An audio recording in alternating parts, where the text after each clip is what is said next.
What is the situation with Epstein and Bitcoin? A few people were asking me to make a video on the subject. So here we go. Guys, welcome to the channel. My name is Dinny from Bitcoin With Dinny. We're Ireland's first Bitcoin consulting company. If you need help with all the technical aspects of your custody so that your Bitcoin is secured in a way that it cannot be lost, hacked, stolen, and can be passed down through generations, make sure you give us a shout. And also, if you don't even understand Bitcoin, you'd like to, in a super detailed way, make sure you give us a shout. And finally, if you'd like to join our community of 300 like-minded individuals who are all working towards early retirement, join our Retire Early Club. We meet bi-monthly. We speak every day via WhatsApp communities. And you also get access to 6 courses to bring you up to speed on everything I do, plus loads of other stuff. So, first off, the context of it. Nothing I say is financial advice. These are just my opinions. It's not tax advice either, or legal advice in case I mention anything. These are just my thoughts. I'm on the way up to the Bitcoin With Dinny office here now, and I jump on and I just share some of my experience, my thoughts, and people seem to get value from them. So first off, there's been a long history of Bitcoin FUD, which means fear, uncertainty, and doubt, and it's by design. It's orchestrated, and there's been evidence of this in the Epstein files.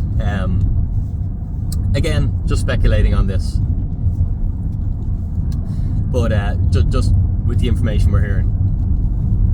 So, Bitcoin, in my Retire Early Club, one of the courses is all about, Bitcoin, how it's going to work, how things will happen. And there's key things, and one of them is there will always be Bitcoin FUD, and to expect it and to help people understand why it happens and to expect it to happen, so that when it happens, they'll be immune to it. Think of right now, Bitcoin has gone through a 50% drawdown. There's loads of FUD going around, and like even in Ireland, Dave McWilliams is out and putting out his opinion on it, which is negative, and that's fine. So it's just to expect this, because this has been the way since Bitcoin began, and it'll probably be the way for another 10 years, I guess. Maybe not 10, we'll see. Probably 10 in Ireland. We're always pretty slow to these things.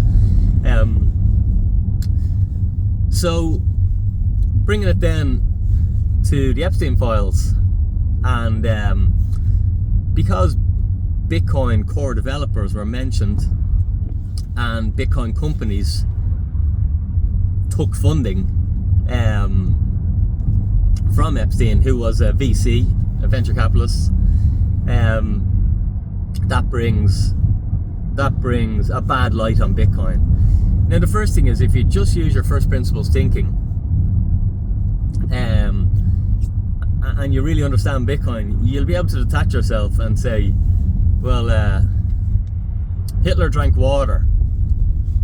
Is everyone giving up water in hindsight of this information that I've just delivered? Will you stop drinking water because I've just told you that Hitler drank some water? Silly thing to say, I know. It's kind of the same when you really understand Bitcoin. Because it's a decentralized, immutable protocol, anybody can use it, anybody can do anything with it, and it's not the protocol's fault. Think of the euro. Someone can do crime on the euro. Someone can organize really nasty crime through the euro. Is that the euro's fault? No. The euro is just a protocol. I won't say decentralized. It's a centralized vehicle of control. But anyway, that's another story. Okay, so you've got to detach from a company doing something. Like, I've got a company, but whatever my company does or doesn't do, or if my company takes funding from someone, that doesn't reflect on the euro whatsoever.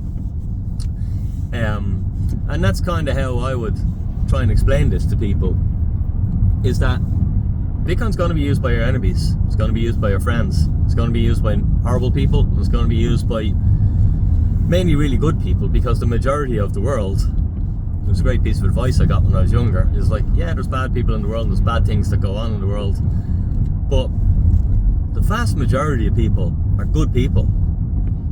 Okay, so don't let the negative in.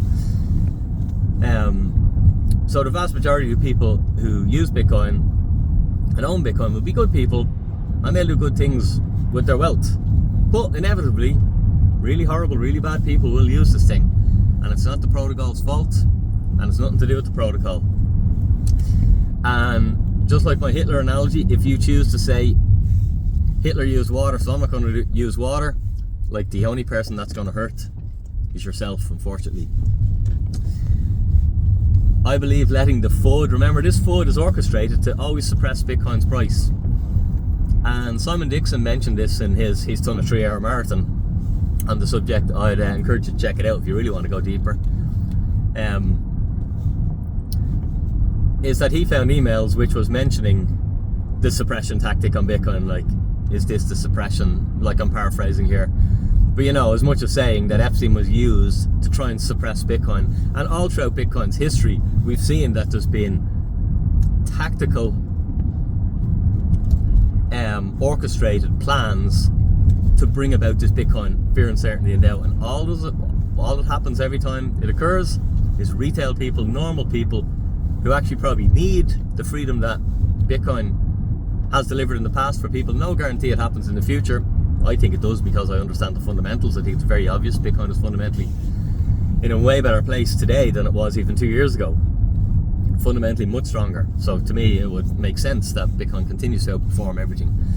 But I can't say that, you know, legally, so I'll just say I think it does, my opinion. And we'll see how it plays out. Remember in 2020 I said the exact same thing, and here we are today, 6 times higher, even with the crash. So Bitcoin these FUD tactics are used to basically take the Bitcoin out of the hands of retail people, normal people, you and I, and move it to institutions, and some of these are governments, because sometimes during these FUD events and they cause liquidations and companies go bust, and lo and behold, the government ends up owning all those coins instead of people who lost them in the first place, instead of them getting given back.